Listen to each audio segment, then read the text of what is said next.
से केंद्रीय गृह मंत्री अमित शाह ने राजमाता विजयराजे सिंधिया एयर टर्मिनल का शिलान्यास किया। केंद्रीय गृह मंत्री अमित शाह ने रविवार को ग्वालियर में 450 करोड़ रुपए से बनने वाले राजमाता विजयराजे सिंधिया एयर टर्मिनल के विस्तार का शिलान्यास किया। उन्होंने मंत्रोच्चार के बीच हवन में आहुतियां दी। मंगलम भगवान विष्णु मंगलम गरुड़ध्वज मंगलम पुंडरीकाक्षम मंगलायतनु शौना पृथ्वीनो भवान दिक्षरा निवेशन जक्षारः सर्वसपदाः तत्त्वायामि ब्रह्मणा बन्धमानस्तदा शास्ति यजमानो आविर्भिः अहेडमानो वरुणे हवोद्यरुषग्ं समान आयुः प्रमुखीः स्रशीर्षा पुरुषः सहस्राक्षः सहस्रपादाः भूमिगुं कुलम्मा पुरुष एवेदगुं सर्वं जदभूतं यश्च भाव्यम्मा उताम्रतत्वशेषानो यदन्नेनातिरोहति एतावानस्य महिमातो जाया स पुरुषः पादोश विश्वा भूतानि त्रिपादस्यामृतं दिवि त्रिपादूर्वोदे नाना सुगंध पुष्पाणि यथा कालोद्भवानि च पुष्पांजलिर्मयार्द ग्रहाणा परमे श्री अग्नि नारायण देवता यज्ञ पुरुष देवता मंत्र पुष्पांजलि समर्पयामि। इसके बाद मेला ग्राउंड में आयोजित जनसभा को संबोधित करने पहुंचे। इस दौरान उनके साथ मुख्यमंत्री शिवराज सिंह चौहान, केंद्रीय मंत्री ज्योतिरादित्य सिंधिया, केंद्रीय कृषि मंत्री नरेंद्र सिंह तोमर, प्रदेश के गृह मंत्री नरोत्तम मिश्रा के अलावा अन्य अतिथि मौजूद थे। आपकी तालियों की जबरदस्त गड़गड़ाहट के साथ यह आकाश गुंजायमान हो जाना चाहिए। यह भारत की पुण्य भूमि है, ग्वालियर की पुण्य भूमि है, ग्वालियर ऋषि की तपोभूमि है।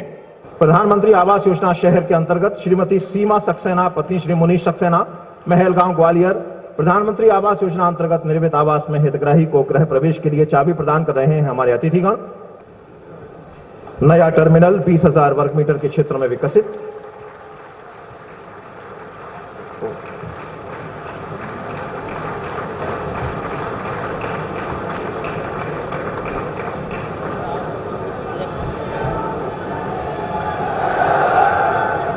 यह नरा और इस एयर टर्मिनल के बाद इस पूरी परियोजना को हम रेखांकित कर रहे हैं एक फिल्म के माध्यम से।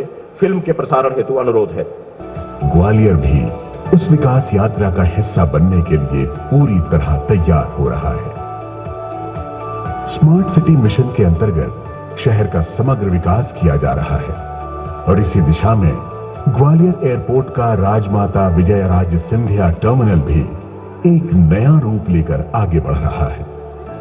भारतीय विमानपत्तन प्राधिकरण द्वारा ग्वालियर एयरपोर्ट में स्थानीय कला से परिपूर्ण एक विश्व स्तरीय सिविल इनक्लेव के विस्तार का कार्य किया जा रहा है। 450 करोड़ से अधिक की लागत से होने वाले इस विस्तार में नए टर्मिनल भवन का निर्माण वर्तमान टर्मिनल से 6 गुना अधिक क्षेत्रफल में होगा।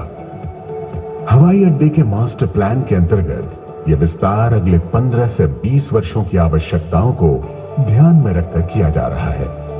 वह प्राधिकरण द्वारा 142 एकड़ भूमि का अधिग्रहण कर आने वाले कई दशकों की क्षमता को ध्यान में रखते हुए प्रावधान किया गया है।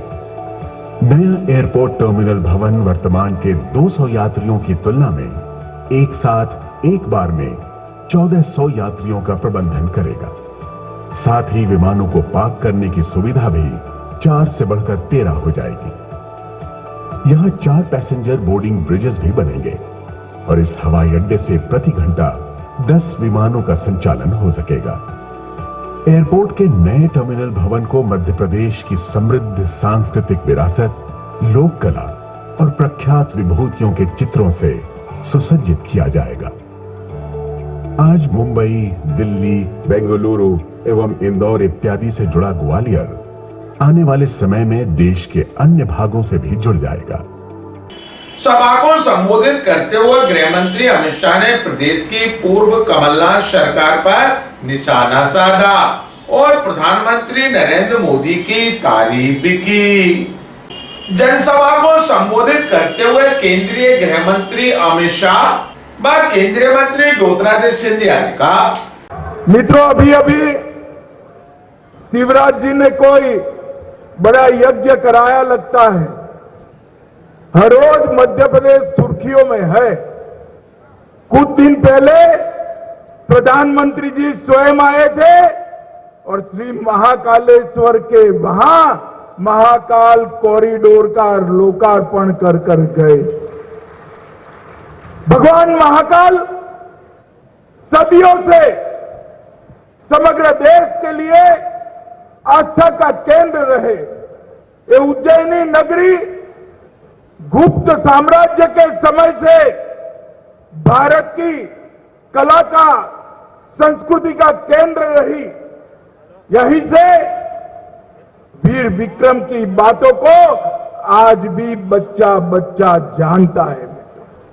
वो उज्जैन में अद्भुत नजारा, मैं अतिशयोक्ति नहीं करता, मेरे जीवन में मैंने ऐसा भव्य नजारा नहीं देखा जब महाकाल लोक का लोकार्पण हुआ।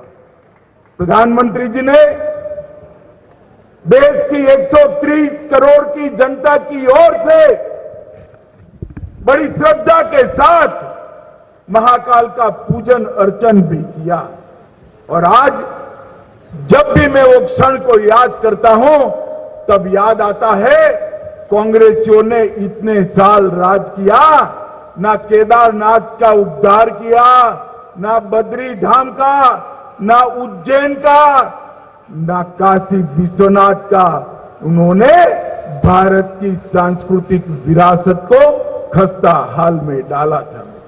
प्रधानमंत्री जी ने तुष्टीकरण की राजनीति का त्याग कर धड़ल्ले से हमारे सभी मान बिंदुओं का सम्मान किया और उनको सदियों सदियों तक श्रद्धा से लोग देखने आए।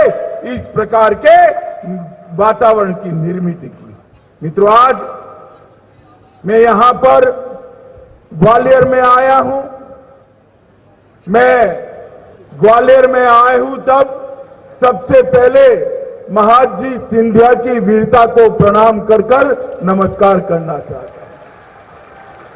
शिवाजी महाराज ने जो स्वदेश का, स्वराज का मंत्र जगाया था, पूरे उत्तर भारत में अनेक यातनाएं और कष्ट वेठकर, झेलकर महाजी सिंधिया ने उसको आगे बढ़ाने का काम किया था।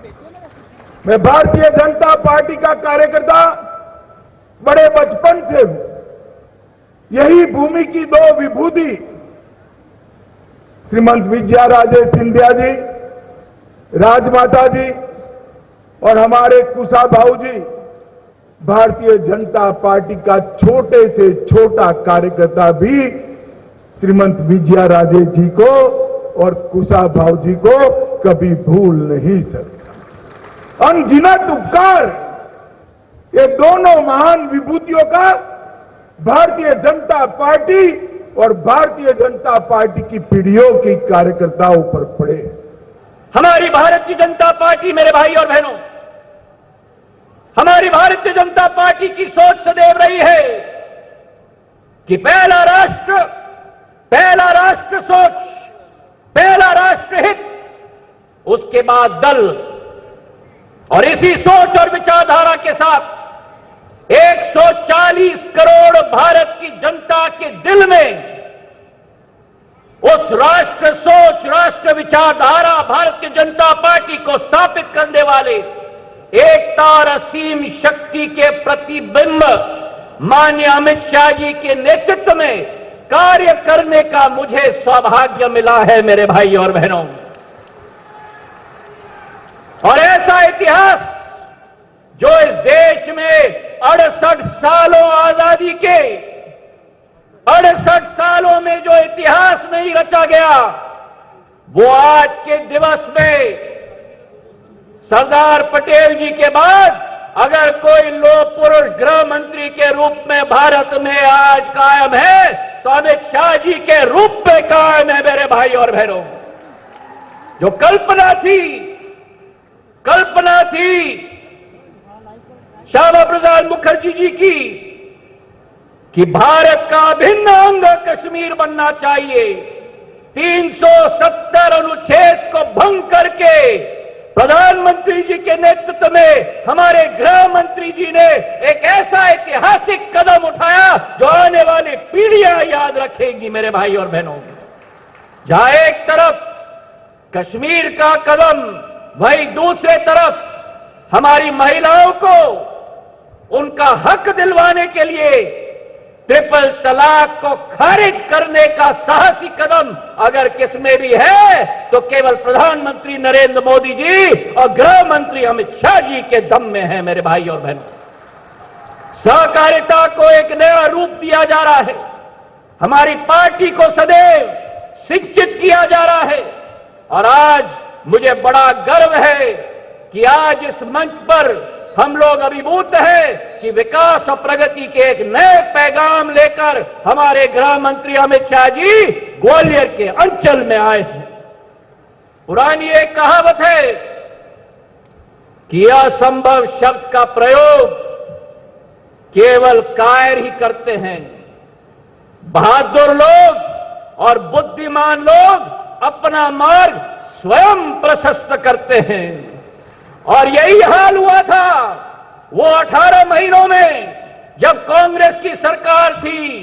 उस समय ग्वालियर चंबल संभाग को अकेले छोड़ा गया था, विकास और प्रगति के लिए असंभव सदैव कहा गया था और आज अगर असलियत हुई है तो ग्वालियर चंबल संभाग में असंभव को संभव करने का कार्य राष्ट्र की भाजपा की सरकार और प्रदेश की भाजपा सरकार ने दोनों मिलकर कराया है मेरे भाई और बहनों।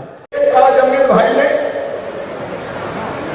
भोपाल की पवित्र धरती पर मेडिकल की पढ़ाई अब हिंदी में भी होगी और हिंदी में होगी तो सुनो ग्वालियर चंबल वालों, गरीब परिवारों के बच्चे, निम्न मध्यम वर्गी किसानों के बेटा बेटी जो अंग्रेजी के कारण प्रतिभा तो होती थी, आगे नहीं बढ़ पाते थे, उनकी जिंदगी में नया सवेरा आएगा।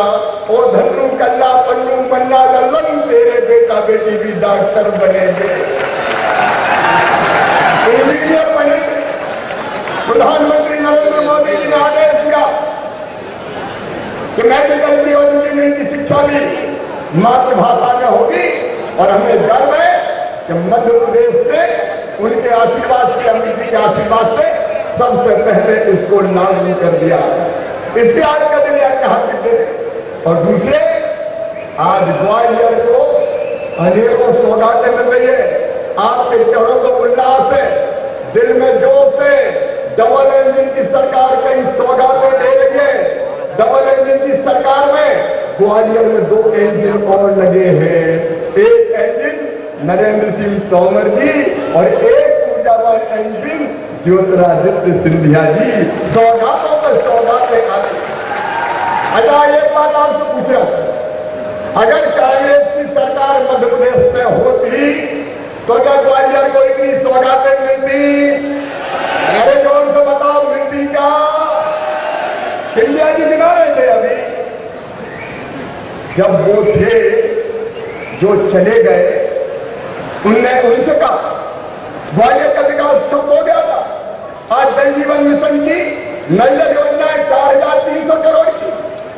गरीबों को प्रधानमंत्री आवास प्रधानमंत्री जी दे रहे, लेकिन उनसे कमलनाथ जी 2019 में प्रधानमंत्री जी ने जल जीवन मिशन स्वीकृत किया, तुमने एक नए पैसे का काम नहीं किया, मध्य प्रदेश के साथ अन्याय